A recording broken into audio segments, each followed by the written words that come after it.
à tous, c'est Bricoboy et aujourd'hui je vais vous montrer comment on fait une pointe en métal à partir d'une plaque d'acier qui traîne n'importe où. Donc pour ça il vous faut de quoi couper, une plaque en acier, quelque chose pour le fixer et puis on y va. On commence par tracer sur la plaque une pointe, donc on mesure à l'arrache, là je l'ai fait. Puis on fixe avec un serre-joint ou si on a un étau c'est mieux. On prend quelque chose pour couper dans du métal, disqueuse, scie ou quelque chose d'autre. Puis on y va. Encore un truc, si vous faites pas comme moi et d'avoir déjà coupé sur le plan de travail, c'est une meilleure idée. Puis on y va à l'arrache, une fois qu'on a mesuré. Je préfère le Dremel, moi, parce que c'est plus précis que la disqueuse. Et puis, bah, on y va.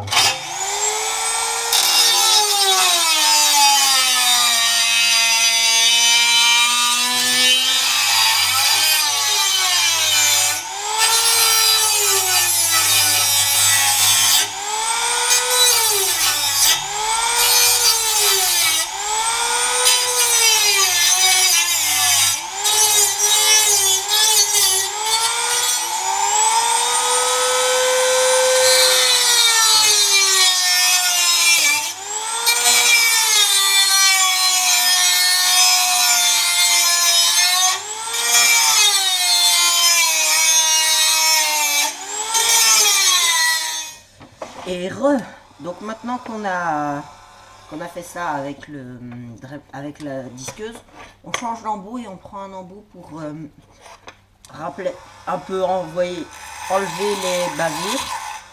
Et donc on enlève tout ce qu'on peut, les bavures avec ça, puis on fera à la meule.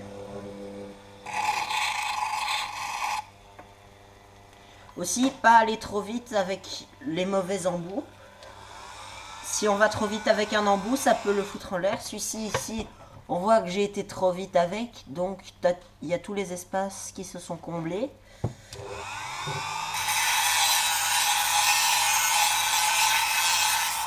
On se retrouve quand j'aurai tout limé.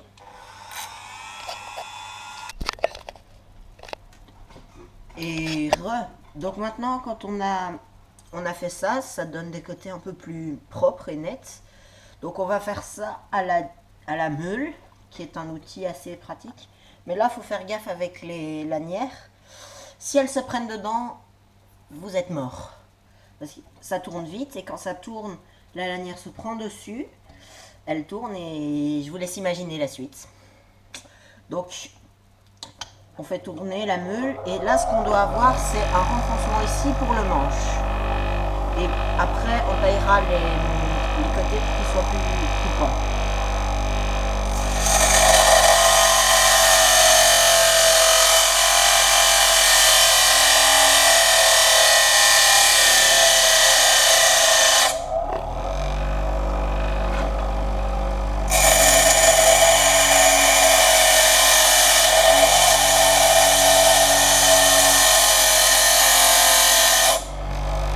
On se retrouve après.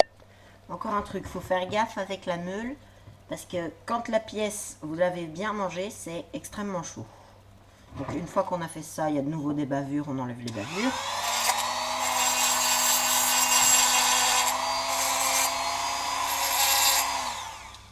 Donc maintenant regardez, j'ai une pièce qui a cette forme. Donc une fois qu'on a fait ça, ce qu'on va faire, c'est qu'on va prendre comme ça dans cette position sur la meule. Et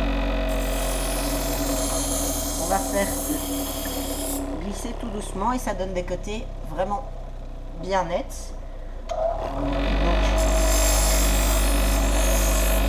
Et vraiment faire gaffe aux mains parce que c'est un outil très dangereux. Bien sûr, si vous n'avez pas de meule, vous faites ça avec le Dremel. Et si vous n'avez pas de Dremel, vous faites ça au papier de sable. Mais là, vous êtes occupé jusqu'à dans 3 jours. Et donc ça donne vraiment après des côtés bien nets. Pour la pointe, on essaye de faire quelque chose bien. Une fois qu'on a fait ça, je vous retrouve après pour faire le... Donc, une fois que... Donc ensuite, on va faire le manche en balsa. Parce que c'est une matière très très facile à travailler. Donc le manche, on doit calculer qu'il va se loger comme ça ici pour 2 épaisseurs. Donc la largeur de la lame, on note jamais au crayon. Si on fait au crayon, ça va écraser le balsa et après vous ne saurez plus le couper. Donc on reporte la distance sur plus ou moins la longueur comme ça. Donc, après on coupe. Plus ou moins droit en essayant de couper droit.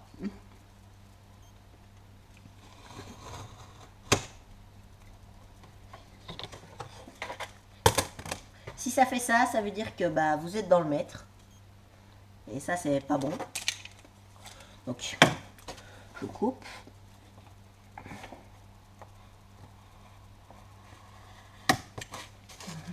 Voilà. Voilà, j'ai coupé dans le sens, entre guillemets, facile. Après, il reste à couper dans ce sens-là, qui est beaucoup plus dur. Surtout, ne pas couper d'un coup. Sinon, ça va faire des bavures et c'est moche. Donc, on va couper en plusieurs fois. Surtout pas se presser pour pas rater le... Pour pas rater. Parce que le balsa, c'est quand même pas une matière qui est... facile à trouver, je vais dire. Donc, voilà, j'ai coupé le manche. Donc, maintenant, on va encastrer la lame dedans. Donc, note.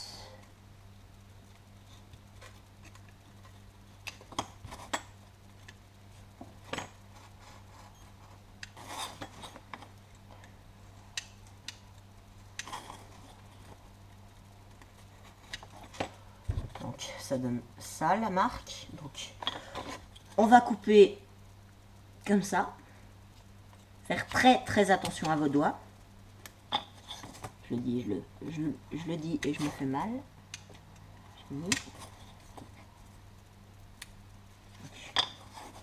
Donc vous enlevez comme ça toute cette partie. Encore un truc, le marqueur sur le balsa, évitez aussi parce que ça fait des traits complètement pas nets et ça s'étale. Donc à éviter.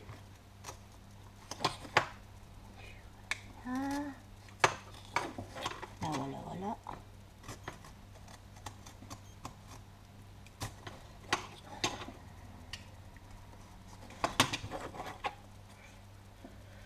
Donc ça s'encastre plus ou moins. Donc après il faut chipoter avec le cutter pour nettoyer. Vous voyez. Donc on va faire le deuxième côté. Cette fois-ci on ne devra pas faire d'entaille, théoriquement. Maintenant si vous êtes un bras cassé comme moi, va peut-être bien falloir en faire une deuxième quand même. Et pour coller, donc pas oublier de le mettre à chauffer avant. Le pistolet à colle, très pratique comme outil. Ça colle pas franchement super fort, mais ça fait son office et c'est pratique parce que ça colle vite. On met la colle bien aux endroits qu'on veut et on a son résultat assez rapidement. Et ça sèche aussi extrêmement rapidement. Ça c'est un grand avantage pour moi de la colle, du pistolet à colle. On se retrouve quand le pistolet à colle c'est fait. Donc j'ai coupé mon deuxième pour prendre de l'avance. Et comment savoir si le pistolet à colle est chaud? Il y a deux moyens. Un, vous mettez comme ça. Soit vous trouvez un petit morceau de colle qui traîne, comme là, et vous mettez le pistolet dessus. S'il fond, c'est que c'est chaud. Donc, on va coller ça comme ça, la lame dessus.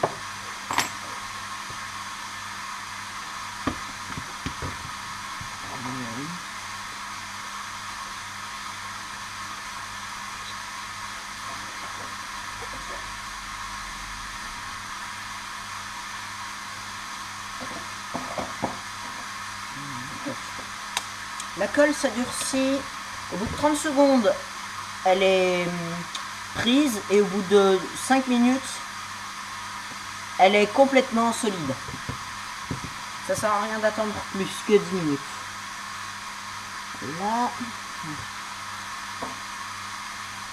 Et ça vous donne ceci. Un truc assez sympa. Donc si après vous voulez faire les finitions, là sur les côtés faire des trucs plus beaux, ou ici faire un écartement, franchement vous le décorez comme vous voulez, après ça donne ça. Encore un truc, les outils c'est dangereux, comme là je me suis blessée avec un cutter, donc pas faire les cons, pas faire trop les cons avec, faire les cons mais en connaissance du risque, c'est mieux. Si vous voulez pas finir à l'hôpital ou avec une jambe en moins, dans les outils que j'utilise ici, il n'y a pas moyen, mais enfin si, limite avec la meule, mais faites vraiment gaffe quoi. Et salut à tous et à la prochaine.